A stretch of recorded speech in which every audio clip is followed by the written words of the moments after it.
હારીજ ખાતે 2 કિલોમીટર લાંબી ગૌ સેવા પદયાત્રા નીકળી। 5 ટ્રેક્ટર, ઊંટ લારીઓમાં ખોળ, ઘાસચારો, વિવિધ પશુદાન ભરી જૈન દેરાસરથી પાંજરાપોળ સુધી ગૌપ્રેમીઓ પગપાળા જોડાયા હતા।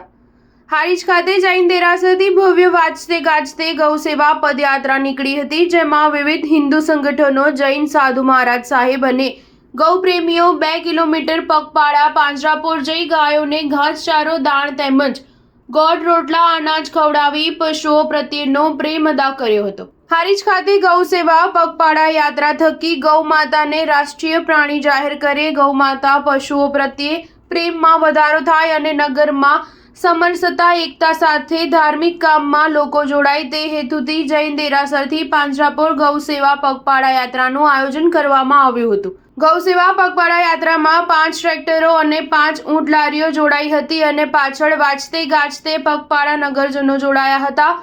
ટ્રેક્ટરોમાં ઘાસચારા, પશુદાનની બોરીઓ તેમજ અન્ય વાહનોમાં રોટલા રોટલી સમગ્ર નગરમાં ભેગું કરી પાંજરાપોળ ખાતે સમૂહમાં 2 કિલોમીટર ગૌયાત્રા રૂપે લઈ જવાનું આયોજન કરવામાં આવ્યું હતું, જેમાં મોટી સંખ્યામાં લોકો જોડાઈ પાંજરાપોળ ખાતે જઈ ગૌ પૂજન અને પશુઓને ઘાસ તેમજ દાણ ખવડાવી પશુઓ પ્રત્યેનો પ્રેમ અદા કર્યો હતો। ગૌ પગપાળા યાત્રામાં હારીજ જૈન મંદિર ઉપાશ્રયમાં ચાતુર્માસ ગુજારતા પરમ પૂજ્ય દિવ્ય પદ્મ વિજયજી મહારાજ સાહેબ, પરમ પૂજ્ય શ્રી દેવર્ષિ વલ્લભ વિજયજી મહારાજ સાહેબ, પરમ પૂજ્ય શ્રી ક્ષમાવલ્લભ વિજયજી મહારાજ સાહેબ સાથે જૈન સમુદાય અને નગરના બધા જ હિન્દુ સંગઠન જોડાયા હતા। Star news 7 Harij.